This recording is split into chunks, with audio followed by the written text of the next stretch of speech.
Have you ever wondered whether it's better to master one foreign language or to know little of many? In this video, I will explore pros, cons, and controversies of being fluent in one language versus being good at many. Hi everyone, welcome to my YouTube channel. I'm Monvie. So let's get started. What does it mean to be fluent? Everyone says it in a different way.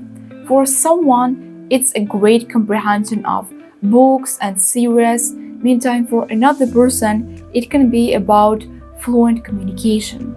So in this video, I will focus mostly on communication as it's a general meaning of it. For example, I heard phrases like this several times. If I have a strong accent or I make plenty of mistakes, does it mean that I'm not fluent in this language? To be frank, it has nothing to do with your level of fluency, because everyone can make mistakes, even natives. And as for accent, if you have it, it's absolutely fine, because it's not your native language. Fluency, it's more about being able to speak and understand other people smoothly and naturally, without too much of hesitation. It doesn't mean being perfect, but you can express your thoughts, understand others, and maintain a normal conversation. To tell the truth, I can say that fluency is quite overrated nowadays. Everyone wants to be fluent,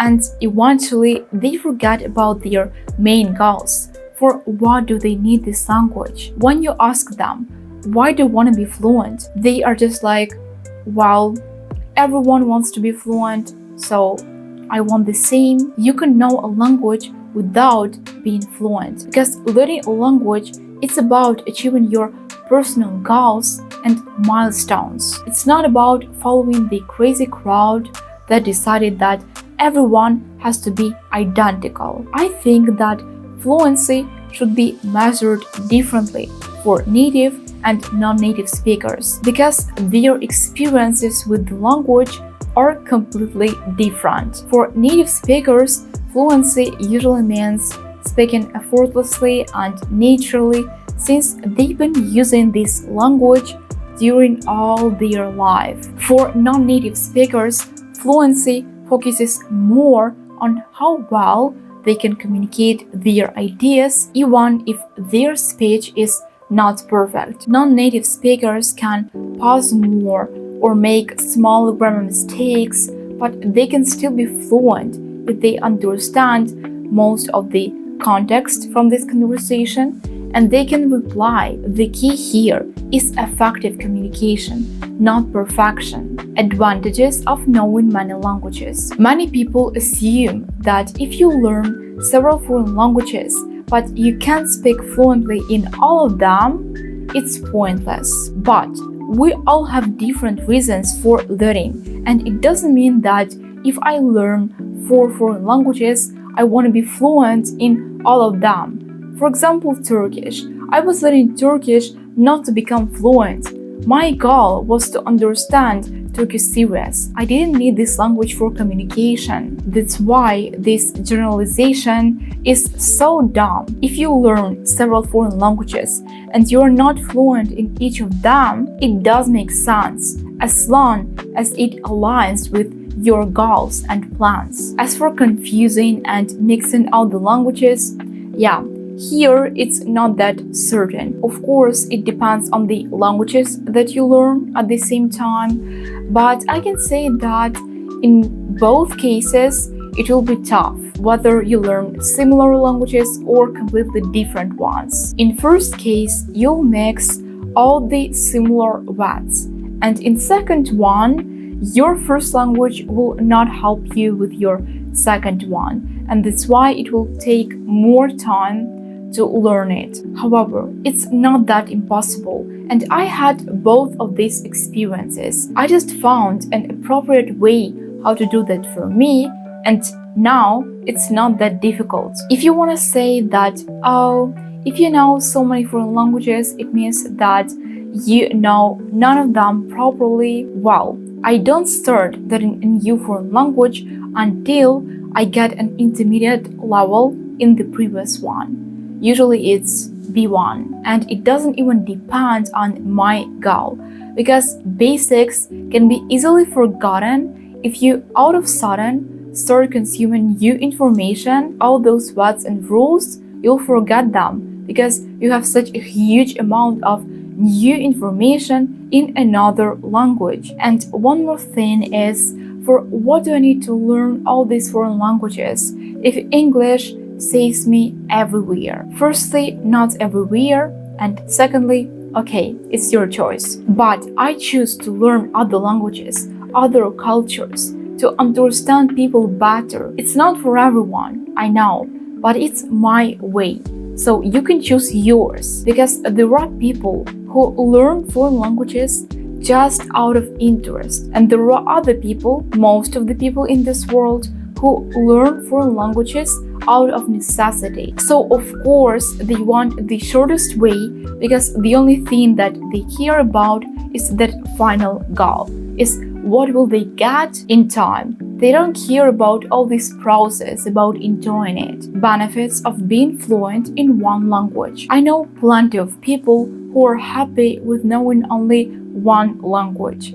And I mean one foreign language. I'm not talking about those people who know only their native one, although there are plenty of people like this, but they truly lose a lot of opportunities. Usually, people put all their focus on English, since it's an international language, and they think that no matter where they go, they will be understood everywhere. I would like to look at them in France or Latin America, but anyway, and it's okay. I don't judge these people because some people can't learn even English. As for this statement that being fluent in only one foreign language in today's multilingual world is seen as being lazy, well, it's not true. If I know 4 foreign languages, it doesn't mean that everyone in this world has to know at least 4 foreign languages. It's up to everyone how many languages to learn and what languages to learn. So, the main advantage of being fluent only in one foreign language is that your level is quite high. You can handle any situation. Furthermore, it's much easier to keep your level high since you're focused only on one language. It's not like you need to find time for 5 different foreign languages in your day. Now, it's way easier. But also, of course, there is a disadvantage. You lose enough opportunities. Even with knowing English, like not everyone knows English, even in business, believe me. Which one is better for you? Those people who think that polyglots learn so many languages just to show off, like really?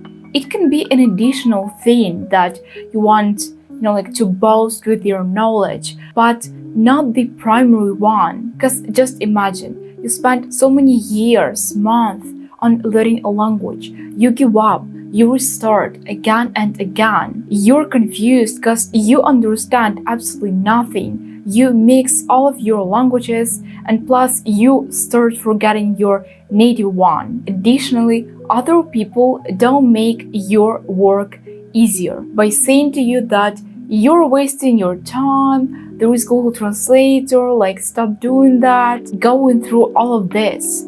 Do you truly think that it's just for showing off? Being a polyglot, it's not an obligation, but it's a choice for those people who want that. It's a very difficult and tough way, and no matter what talents you have or what your starting point is. Coming back to that joke about Google Translation, as I said, it's up to everyone. You can use it or not, like it's your choice. But this connection with the person will be not genuine. Unlikely you will make friends using Google Translator. Like it's not the same than talking to a person in your native language. So, with all this growth of technology, I don't think that language learning will ever become useless, as long as it's your inner desire and you really know your goal. No one stops you from using Google Translator, as well as from learning a new foreign language. As for schools from which all this way of learning usually starts, I think it's better to focus on mastering only one language than like 3-5 languages that most of these schools offer you to study. Because the way they teach there, even that one foreign language, is so dumb that by teaching several languages, they will confuse their students even more. Plus, it's really essential to teach students firstly to master only one language and then go to other languages, and not to start a new foreign language every week, forgetting everything about the previous one. In this case, mastering means obtaining at least B1 level, not to become fluent and like advanced speaker. No. That's all for today, guys. Thanks for watching this video. If you found it helpful, give me a thumbs up and subscribe to my channel. See you soon in my next videos. Bye.